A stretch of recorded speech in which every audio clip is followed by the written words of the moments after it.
Hey everybody, Barry Weintraub for HuffPost Weird News. With me, as always, Buck Wolf, senior editor of Weird News. And today's story is really weird. Two simple words, placenta pills. Today's story is about women consuming their own placenta. Buck, explain what I'm talking about. Yeah, new mothers they have a baby and then they take home their placenta and they cook it. They turn it into a pill. And this is something that's not done in a lab.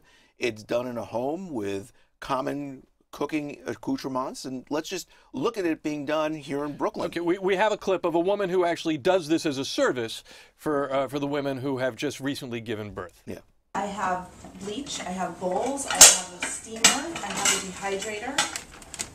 So right now it has a decent sized umbilical cord on it. The blood is really bright and it's a nice good size. It's got a good shape to it. Virtually all mammals consume their placenta. They will oftentimes consume the placenta before even nursing their young. And we will steam it. So I just slice it thinly in order for it to dehydrate thoroughly.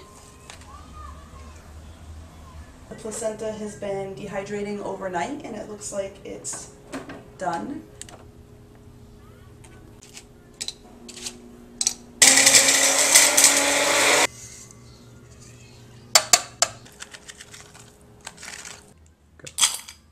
Ta-da. Ta-da.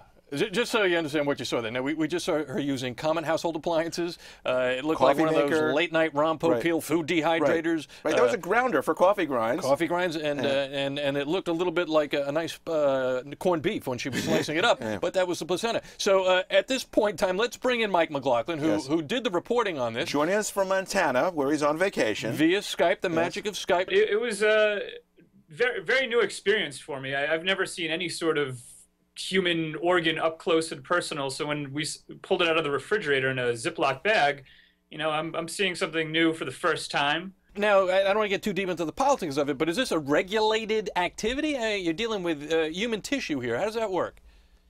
It certainly seems like it should be regulated. It would make sense. But it seems to be on a case-by-case, or I should say a state-by-state basis, because the FDA only gets involved when it crosses state lines. The whole thing is a little bit disturbing the more you think of it. Literally, it looked like she was a Second Avenue deli slicing that thing with this human afterbirth. And you asked her about what it was, why she chose to be in this profession, right? And we have a clip of that. We have a clip on that, right? This is not something that somebody's sister or husband or friend could not do for them, especially with the internet. The information is out there.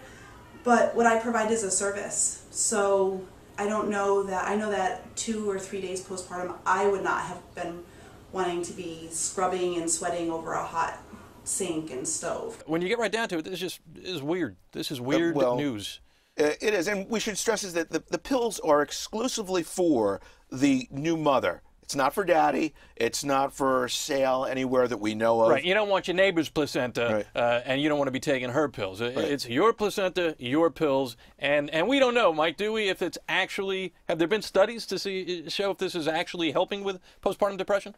There's been no clinical trials on actual placenta pills. The real argument seems to be tradition, that it's been consumed for many years in Chinese medicine, and then you heard Lisa also make the argument that it's just natural in the animal kingdom, and that humans have gotten away from doing it themselves too. Right. And one thing that surprised me in your research is that there's not just placenta pills. If you're squeamish about taking pills but still want to consume a placenta, there are recipes for placenta smoothies and placenta lasagna. Yeah. Right. Check the internet if you're curious to see what that looks like. There are lots of photos. And I guess the key ingredient, of course, would be placenta. All right, Mike McLaughlin, fantastic reporting with Buck Wolf. I'm Barry Weintraub. Ladies and gentlemen, this clearly has been an incredible episode of HuffPost Weird News. Thanks for checking in.